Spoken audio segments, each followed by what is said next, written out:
यदि तुम बंटवारे के लिए लड़ रहे हो कि हमें बराबर का मिलना चाहिए, नहीं, 1 चम्मच चाहिए मुझे पूर्वजों की संपत्ति का, 1 कौड़ी चाहिए पूर्वजों की संपत्ति का, उतने में तुम सारा काम करा दूंगा। जैसे मैं धर्म क्षेत्र में कहा 1 नियम चाहिए पूर्वजों का, इसी प्रकार मैं कह रहा हूं मुझे कुछ नहीं चाहिए, गुरु से मुझे 1 व्रत चाहिए बस। गुरु बनाना है तो महानुभाव ज़्यादा तुम कुछ नहीं कर सकते हो, तो गुरु वही होता है जिससे 1 व्रत जरूर ले लेना। बस वो व्रत तुम्हारे पास है, भले तुम्हारे पास बड़ा व्रत नहीं है, वो व्रत ये मान के चलना 1 व्रत मेरे गुरु का मेरे पास है, वो निशानी है।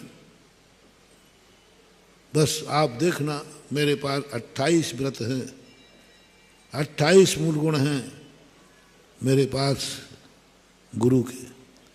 मेरे पास ज्ञान है गुरु के दिए हो, गुरु ने भले 1 किताब पढ़ाई हो। हमारे आचार्य ज्ञान सागर महाराज ने पूज्य गुरुदेव को कुछ नहीं पढ़ा पाए, 4 साल में क्या पढ़ा पाएंगे? वृद्ध अवस्था में 2-3 ग्रंथ पढ़ाए, लेकिन वो वसीयत से मिला ज्ञान, जामुन में मिला वो ज्ञान, और ज्ञान से आचार्य महाराज ने इतना बड़ा जामुन दमाया, इतना बड़ा जमाया कि 9वीं पास से हमारे आचार्य श्री, और उनके साहित्य पर लोग PhD और D.Litt कर रहे हैं। किसका कारण है? गुरु ने पूरा ज्ञान दिया ही नहीं, छोटा सा ज्ञान दिया, पर गुरु से ज्ञान जरूर लेना। तुम्हारा ज्ञान वसीयत से आना चाहिए। आज जो पंडितों के हाल बुरे क्यों हो रहे हैं?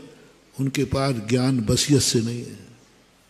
आर्ष परंपरा बोलते, ज्ञान वसीयत से होना चाहिए। ये ज्ञान मेरे गुरु के पास था। प्रवचन में तुम्हारे देते समय 1 बार जरूर गुरु का नाम आना चाहिए। ये बात मेरे गुरु ने कही थी, और आपने देखा होगा शायद ही कोई प्रवचन जाता हो जिसमें पूज्य गुरुदेव का स्मरण ना आता हो, शायद ही कोई प्रवचन जाता हो जिसमें कोई आगम का नाम नहीं आता हो। यह बात कहाँ कही है? फलाने ग्रंथ में फलाने आचार्य। ये बोलता हूँ कि नहीं मैं? ये मेरी वसीयत है। ये ज्ञान जो तुम्हें दे रहा हूँ मेरी वसीयत है। मैंने प्रवचन सार में पढ़ा है, ये प्रवचनकार से वसीयत से मिला, कुंद की वसीयत से मिला। वक्ता को हमेशा अपने कितना भी बड़ा आदमी बन जाए, कितना भी ज्ञानी बन जाए, कहीं ना कहीं बीच में अपने पूर्वजों को जरूर जोड़ना चाहिए। बहुत बड़ा मोटिवेशन दे रहा हूँ। आप भी बहुत बड़े आदमी बन जाएं, आप भले डॉक्टर बन गए, आप भले इंजीनियर बन गए, आप राष्ट्रपति बन गए, मैं उसमें कोई ऐतराज नहीं कर रहा हूँ। उस क्रियाकलाप में 1 स्थान पर जरूर जोड़ना, ये कार्य मेरे पिताजी किया करते थे, ये बात मेरे पिताजी कहा करते थे, ये बात मेरे दादाजी ने कही थी, बस ये जरूर स्मरण कर लिया करो। खाते समय भी कर लो, ये चीज मेरे दादाजी खाते थे। उठते बैठते समय किया करो, ये कार्य मेरा करते थे। मंदिर आते समय याद आ जाए भगवान, यही अभिषेक मेरे पिताजी करते थे। आना चाहिए, जैसे हम लोग करते हैं। कोई भी ज्ञान होता है, हम लोग उस ज्ञान को वसीयत से जोड़ देते हैं। बस हम में इतना ज्ञान है नहीं रे, इतना ज्ञान नहीं है मेरे पास कि मैं तुम्हारे हर प्रश्नों का जवाब इतनी जल्दी दे सकूं। मैं इतना बुद्धिमान नहीं हूं, मैं इतना बुद्धिमान नहीं हूं। फिर भी आप लोग कहते महाराज आप कंप्यूटर में तो थोड़ा टाइम लगता है, आप तुरंत जवाब क्यों देते हो? क्योंकि मेरा ज्ञान मेरी वसीयत से आया है,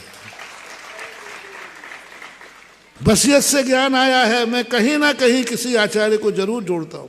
आगम का बात जोड़ूंगा, पूरे प्रवचन में 1 आध दिन शायद कोई पता नहीं, पर ऐसा कोई दिन नहीं निकला होगा जिस दिन हमने अपने पूर्व आचार्यों का, पूर्व आगम का नाम न लिया। और आचार्य श्री का नाम तो मैं रहते कहीं ना कहीं जोड़ देता हूं। वही हमारी सिद्धि है, वही हमारा चमत्कार है, वही हमारी शक्तियां हैं। आप लोग भी ले लो, अपनी जिंदगी में कहीं ना कहीं अपने पूर्वजों को जोड़ दो, जाओ तुम्हारी जिंदगी में चमत्कार ही चमत्कार होना शुरू कर दे। अपनी जिंदगी में जोड़ो, कहाँ जोड़ सकते हो वहां जोड़ो। एक कपड़े में जोड़ो, यही कलर मेरे पिताजी को पसंद था, यही कलर मेरे दादाजी को पसंद था, ये कलर तुम क्यों पहनते हो? क्योंकि मेरे पूर्वजों को भी यही। वहां जोड़ लो, कुछ तो जोड़ो। तुम क्यों 28 मुल्क पालन कर रहे हो? क्यों दिगंबर हो? क्योंकि यही भेष मेरे गुरु को पसंद था, यही भेष मेरे महावीर को पसंद था, और मैं महावीर का वंशज हूं। तो ये भेष किसका हुआ? बसियत का हुआ। अब ये भेष हमें सिद्धियां देगा, चमत्कार देगा, क्योंकि ये भेष मेरा नहीं है, ये भेष मेरी बसियत का है। जे पूरब से गए जाए अब आगे जय है। नबी सिज्जदी बथ धरो जहां भी होई ते ठहरो, नग्गो विमुख मग्गो शेषा उमग्या होती। ये महावीर का भेष है, मुझे महावीर से मिला है। बस इतना सा कहना है। यह वेद बसियत बन जाएगा। बसियत को खर्च मत करना, बसियत से कमाई करना। खर्च करने का अर्थ इसे खो देना,